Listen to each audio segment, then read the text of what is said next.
Muy bien, pues sean bienvenidos a esta sesión que forma parte de nuestro quinto foro de la revista Ixtli, que es la revista de la Asociación Latinoamericana de Filosofía de la Educación. Mi nombre es Agrario Chávez Arreola, formo parte de la Junta Directiva de ALFE como secretaria, y en esta ocasión tengo el gran gusto y el honor de poder participar en el foro entrevistando al profesor Rolando Picos Bobbio, a quien le damos un agradecimiento y una cordial bienvenida a este foro. Muchas gracias, doctora. Buenos días o buenas tardes. No sé, depende cuando lo vean. Gracias por la invitación. Muy bien, pues el doctor Rolando Picos Bobbio, solo voy a mencionar de manera general un poco de su formación, que ustedes podrán también leer al principio del artículo. El artículo, que es escrito por el profesor, lleva por nombre Filosofía y Educación, Utopía, Esperanza y Emancipación, apuntes para una narrativa latinoamericana en el siglo XXI. El profesor Orlando Picos Bobbio es licenciado en Filosofía y maestro en Metodología de las Ciencias por parte de la Universidad Autónoma de Nuevo León, donde es profesor de tiempo completo en la Facultad de Filosofía y Letras. Sus líneas de investigación, de manera principal, son filosofía de la educación y enseñanza de la filosofía. Bueno, hasta allí una breve reseña curricular del profesor. Ahora vamos a iniciar con este breve intercambio. Esperamos que sea suficientemente sugerente para ustedes, como lo ha sido para mí como lectora de este interesante artículo, con tal de que en su momento ustedes puedan también participar como parte de las actividades del foro. Muy bien, pues de manera inicial, estimado profesor, quisiera plantearle una primera pregunta.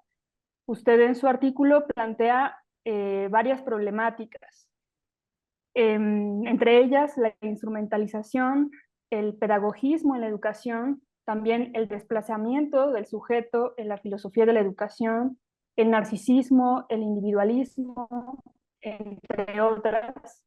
Y en este conjunto amplio que nos muestra de problemáticas, me gustaría preguntarle en primer lugar, ¿cuál considera que es la más acuciante de cara al escenario global y regional en este siglo XXI? Bueno, pues es una pregunta compleja. La verdad, yo creo que todo lo que usted ha enumerado o forma parte de un todo, ¿no? Que se muestra en diferentes etapas. Entonces, yo creo que se presenta este fenómeno en forma multivariada. Yo lo que sí sostengo como tesis es que de alguna manera en la formación, en la educación, en esta perspectiva neoliberal de la globalización, lo que va desapareciendo gradualmente es justamente aquello a lo que teóricamente debería ir el proceso formativo, es el sujeto. ¿Sobre qué bases afirmo esto, no? Pues en la perspectiva que la formación que se da, sobre todo en este contexto neoliberal, es una formación que tiende a destacar valores como la competencia, la individualidad entendida como individualismo, tiende a desaparecer la relación o la correlación esencial entre el individuo y la colectividad, el sentido social de la formación humana, de tal manera que se va creando se van creando ciertas formas de subjetividad que se van escindiendo de la sociedad, ¿no? Y entonces el artículo, en términos generales, lo que plantea a partir de una pregunta que a mí me parece centralísima, bueno, a ver, y a partir de una experiencia particular que ahí señalo en forma anecdótica, bueno, ¿cuál es la relación entre filosofía y educación? Y esto lo señalo porque fue algo que a mí me pasó alguna vez que quise pedir una beca, porque yo también aparte soy profesor en la Universidad Pedagógica Nacional desde hace más de 20 años. Y entonces trabajo en todos los programas, licenciatura, sobre todo en maestría y doctorado en educación. Y cuando pedí mi beca, dije que iba a estudiar un doctorado en filosofía, bueno, un doctorado en el campo de las humanidades, y me dijeron, pero ¿cuál es la relación entre filosofía y educación? A partir de ahí, que fue un momento crítico, empecé yo a problematizarme, ¿qué no resulta evidente esto? O por qué no lo entienden aquellos que están encargados de gestionar lo educativo y de apoyar la formación de profesores? A partir de ahí, digamos que ha nacido o nació una reflexión que en mi caso es doble. Primero nació tratando de entender cuál era esta relación, o sea, no llegué inmediatamente a, digamos, aunque conocía la filosofía de la educación, no hacía esta teorización sobre los fines de la educación, por así decirlo, sino más bien me orientaba en términos prácticos, en la parte, digamos, didáctica. Yo transité de la didáctica a la filosofía de la educación, reconociendo pues en la didáctica una oportunidad de reflexionar que me llevaba más allá, digamos, de una mera dimensión pedagógica y que me planteaba la necesidad de pensar los fines. También, pues, esto luego resultó que yo terminé trabajando el campo de la filosofía de la educación en la formación de los alumnos de la licenciatura en filosofía y me fui adentrando cada vez más y me fui abriendo nuevos enfoques y a teorías y a teóricos que no conocía, por ejemplo, John Dewey. Entonces, todo eso ha nutrido mucho, digamos, mi campo formativo y al mismo tiempo, quizás no lo destaco lo suficiente si soy autocrítico, mi contacto con los profesores de diferentes niveles. O sea, el sentido que hay que reflexionar sobre la práctica docente, las complejidades de esa práctica docente, los retos, ¿sí? Los retos, las controversias y las finalidades del acto de educar, de aquello que Sabater llamaría también el valor de educar. Entonces, resumiendo un poco la pregunta que usted me hace, a mí me parece una cuestión multifactorial. Me parece que no se puede pensar aisladamente la educación, pero creo que el punto central reside en que los procesos formativos bajo la égida de las políticas educativas del neoliberalismo tienden a configurar una subjetividad, decía yo, individualista, disociada de la sociedad y por lo tanto con valores meramente pragmáticos. Yo cuando reflexionaba sobre esto mismo, porque resulta que soy, creo, mejor escribiendo que hablando, decía, bueno, esto se muestra en el currículo, ¿no? Aquí en mismo México hemos visto, por ejemplo, la transición que ha habido entre los modelos formativos y los modelos de la idea de la educación, ¿no? Que pasamos de una idea neoliberal al modelo de la nueva escuela mexicana con todas las complejidades, ¿no? De una idea, digamos, más individualista a una idea más colectiva. Y al mismo tiempo también lo que señalo es que si, a pesar de las dificultades y a pesar del contexto económico, pienso que la profesión docente se funda sobre cierto principio de esperanza, sobre cierta actitud, vamos a llamarla utópica, ¿no? Pero una utopía que se va construyendo en la cotidianidad de la acción docente, ¿sí? Más allá del pedagogismo, ¿no? El pedagogismo, ahí desarrollamos una crítica, que no soy el único, por supuesto, que lo hace, ¿no? En este sentido también donde se están formando incluso los licenciados en pedagogía, ¿no? Esta visión meramente instrumental de la educación, que ese es el eje de mi crítica.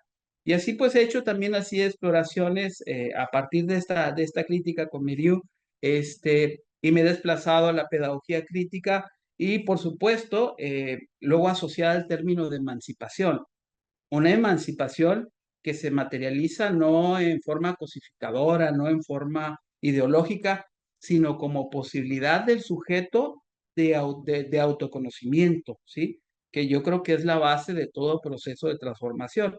Entonces, yo no la ligo directamente a un discurso político, aunque evidentemente la educación es un proceso político, es un proceso de formación política que va a marcar la relación de un sujeto con su colectividad y también la capacidad de ese sujeto de incidir en su propio destino, en su destino personal y en el destino colectivo. Y ahí voy entrando en otras coincidencias, como por ejemplo con Dewey, ¿no? Que señala esta correlación entre la educación y la democracia, ¿no? Esta correlación que sirve para este proceso continuo de renovación de la sociedad. Yo creo que en principio sería, digamos, por ahí donde he intentado construir mi argumentación en este artículo. Gracias, profesor. Es interesante que justamente lo que usted señala en su artículo lo refrenda ahora en esta entrevista, cuando dice, por ejemplo, pues que la filosofía de la educación es una práctica problematizadora de la circunstancia concreta, ¿no? Siempre pensando la relación entre quien reflexiona, quien se plantea la pregunta por los fines de la educación y quien está viviendo allí, ¿no? Una anécdota, como usted decía, pero bastante significativa, porque muestra esas rupturas, esas ausencias, esos puntos ciegos, donde parece que la filosofía y la educación no se comunican, ¿no? Es Sí. interesante eso que resalta. Ahora, sobre esto último que estaba usted comentando, la importancia de la emancipación como ideal, como fin educativo, sabemos, si bien que la educación es un proyecto político, también corre riesgo en algunos contextos, pensemos en el latinoamericano, por ejemplo, en el que se hace de la educación una acción ideológica y por otro lado, el discurso de la esperanza, de la transformación, de la emancipación, en algunos casos también se torna un discurso ideológico, ya no solo político o incluso deja de ser político en tanto que se trastoca en algo más bien ideológico. Esto es que impone una visión de la realidad sin abrirse a su complejidad, a su cuestionamiento, a sus contradicciones. Preguntarle entonces, ¿de qué manera la filosofía de la educación puede repensar estas nociones como emancipación, como esperanza, frente al riesgo del uso ideológico de estas mismas nociones?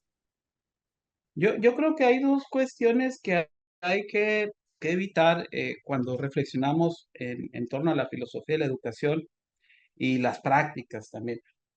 Por un lado sería la cosificación y por otro lado sería una cierta visión esencialista, ¿no? Yo creo que estos son dos extremos que hay que tener una distancia prudente y crítica para no caer en ese juego, ¿no? Por supuesto, si nos vamos a la tradición marxista, que está muy presente, no hay que negarlo en la formación de las y los profesores en Latinoamérica, pues nos encontramos con Althusser, ¿no? Con Gramsci, ¿no? Althusser que habla de los aparatos ideológicos del Estado, ¿no? U otros teóricos también, Bourdieu, ¿no? Que habla de las teorías de la reproducción, y todos esos, bueno, son elementos formativos de las y de los profesores, ¿no? Este, pero yo diría que hay que tener esta actitud que diría, o sí, esta actitud crítico-hermenéutica para saber distinguir los discursos de las prácticas. O sea, una práctica emancipatoria es un poco en el sentido que decía Freire, ¿no? O sea, no es el mero discurso cosificado, netamente ideológico, sino un acto específico, ¿sí? Una práctica específica como el proceso de alfabetización, ¿no? Que eso es cuando se da efectivamente, no cuando se objetiva, ya estamos hablando de un proceso de transformación, ¿no? Ahí no nos quedamos en el mero discurso. Eh, y eso es lo que sucede, ¿no? O ha sucedido en nuestros diferentes sistemas educativos, ¿no? Que ya hemos hecho la revolución educativa no sé cuántas veces y sin embargo no salimos de la crisis educativa. Entonces, esa es la pregunta, ¿no? Entonces, habría que evitar esa perspectiva y cómo hacerlo. Cuando pensamos la filosofía de la educación, dejar de lado todos estos idealismos, ¿no? Todas estas posiciones extremas que no saben dialogar con la realidad. Yo soy muy de pensar la historia y el contexto como aquello que va a determinar las posibilidades. Y pienso en esto para cuando se fijan las metas, ¿no? Por ejemplo, las metas de los programas educativos o de las políticas educativos en nuestros países, ¿no? ¿Qué es lo que efectivamente se puede transformar en el contexto del tipo de sociedades que tenemos y ahora en la dinámica de sociedades globalizadas, en el contexto del neoliberalismo y de la llamada sociedad del conocimiento o esta sociedad de la comunicación, de esta sociedad tecnificada, que al mismo tiempo, también lo sostengo por ahí, opera en contra de los procesos formativos, ¿no? Y que va generando como nuevos retos, ¿no? El asunto es no pensar estos términos, emancipación, o libertad, por ejemplo, en términos ficcionales, diría yo, ¿no? Sino dotarles de un sentido a partir de un aterrizaje de aquello que es posible hacer, digamos, en el aula, en los diferentes niveles, ¿no? Los diferentes niveles educativos, porque si no, entonces sí hablamos de la formación como mero discurso. Y la verdadera formación, insisto, es algo que transforma las potencialidades del sujeto en la comprensión de sí mismo y es algo que va a determinar la relación que este sujeto tiene con su exterioridad, con su otredad, con su alteridad, con la sociedad y con la naturaleza.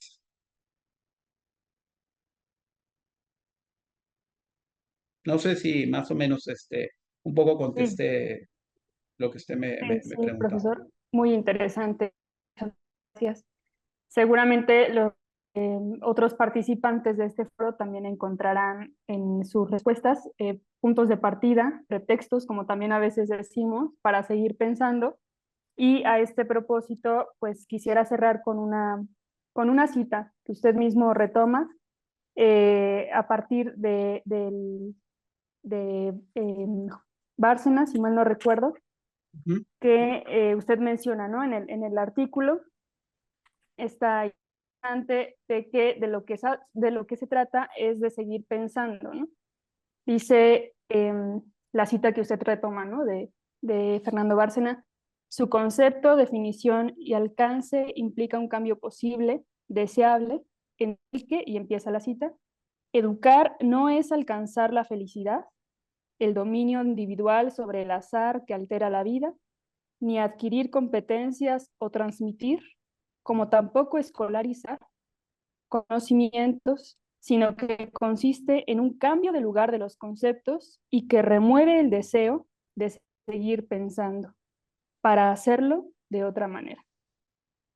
Y termina allí la cita. Pues creo que en esta breve entrevista al menos me queda esta vivencia. Es un deseo de seguir pensando y en ese sentido podríamos decir, junto con Bárcena, que ha sido un encuentro educativo. Muchas gracias, profesor, por su muchas, amabilidad, su gentileza. no, muchas gracias a Isley y muchas gracias a Alfe y por supuesto a los editores de este número y agradecidísimo. Y sí, hay que seguir pensando lo educativo, pero hay que seguir trabajando en la construcción de un porvenir. Gracias.